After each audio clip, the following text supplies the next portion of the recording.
All right, let's look at the homework 10.4, problem number 1. All right, so I'm going to do a ratio test so that we can find the radius of convergence. All right, so let's do that.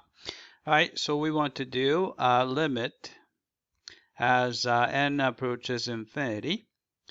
Absolute value of, all right, so we have to do an plus 1. So you just have to do negative 1 to the n plus 1.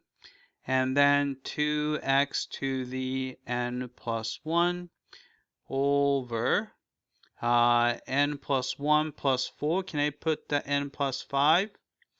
And n plus 1 plus 5 is n plus 6, right? Divided by this guy. So I'm gonna just take the reciprocal and multiply. All right, so we have negative 1 to the n and 2x to the n, right? All right, so first thing is negative 1 to the power is not going to affect because of the absolute value sign. And then we can cancel 2x to the n, so cancel that, but there's a 2x left over. All right, so what we have is here, and let's see, what a constant would be, you have 2x. So 2 times absolute value of x would be a constant there. So we already took care of this guy, right? And the rest of it is going to be, you have a limit as n approaches infinity. Right, on top we have n plus 4 times n plus 5.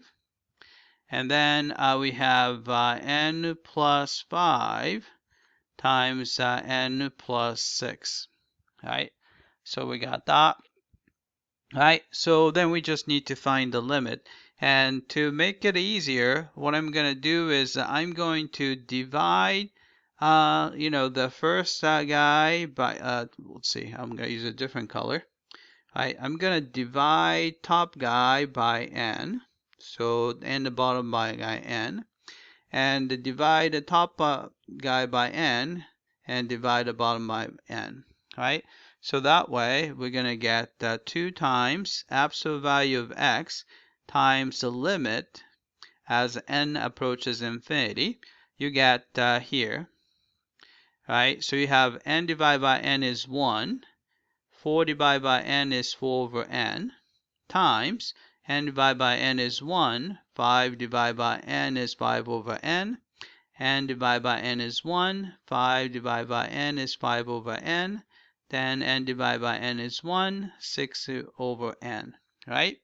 Then you can see that here, these guys are all going to 0 because n is going to get larger and larger, right? What's left is 1 times 1 over 1, which is 1. So we get 2 times absolute value of x, right? Remember, to get the convergence, we have to make sure that this is less than 1, right? So I'm going to divide through by 2 to get x is less than 1/2, which is the radius of convergence, which is 1/2. All right, so let's type it in, 1/2. All right, let's check the answer.